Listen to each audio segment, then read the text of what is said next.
ازل و ابد کے سارے قصے کائناتوں کہکشاؤں کے فسانے، تاروں سیاروں کی ساری کہانیاں،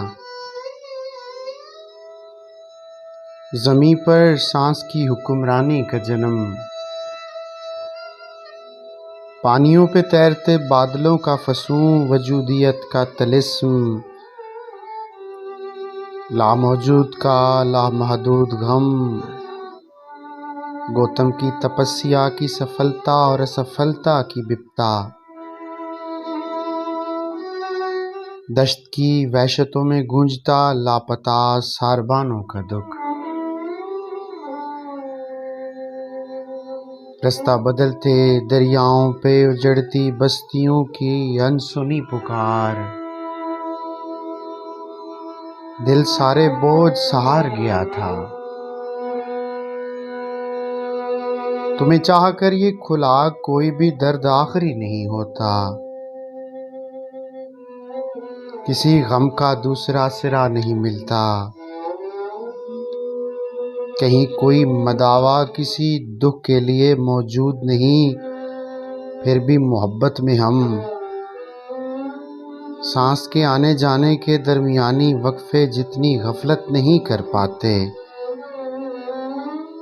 ہم اپنے غم بانٹ کر کسی کی نظر نہیں کر سکتے، تمہیں چاہ کر یہ کھلا تنہائی کا دوسرا نام خدا ہے،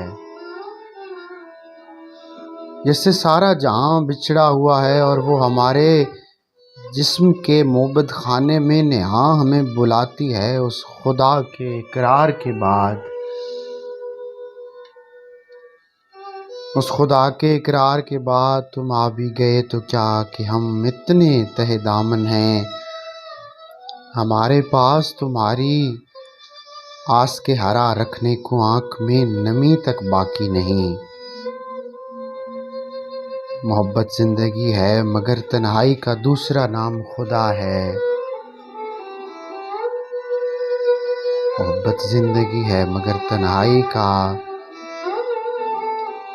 دوسرا نام خدا ہے۔ عشق میں اتنا کہاں دھیان کیا جاتا ہے، کام ہی ایسا ہے کہ نقصان کیا جاتا ہے، آپ کے زخموں پہ گل پاشی ہوئی شکر کرے، میرے آگے تو نمک دان کیا جاتا ہے، میری آنکھوں میں اتر تجھ کو یہ اندازہ ہو کیسے آباد کو ویران کیا جاتا ہے، میں تیرے وصل میں وہ تیرے وصل میں ہم لوگ نہیں کر سکتے جو تیرے ہجر کے دوران کیا جاتا ہے، میرے خوابوں کو رکھا جاتا ہے گروی ہر روز، میرے خون سے ادا تاوان کیا جاتا ہے، ماں نے بولا تھا مجھے بیٹا پریشان نہ ہو، اچھے لوگوں کو پریشان کیا جاتا ہے، اچھے لوگوں کو پریشان کیا جاتا ہے، پریشان کیا جاتا ہے۔ رفتہ رفتہ یہ دنیا کی ہر چیز سے دل بھی اٹھتا گیا، چین آتا گیا، وقت چلتا گیا، جسم ڈھلتا گیا، وقت چلتا گیا، جسم ڈھلتا گیا، خاک میں ہم نے پھر اپنا گھر کر لیا، سادگی تو ہماری ذرا دیکھیے، اعتبار آپ کے وعدے پر کر لیا، وعدے پر کر لیا۔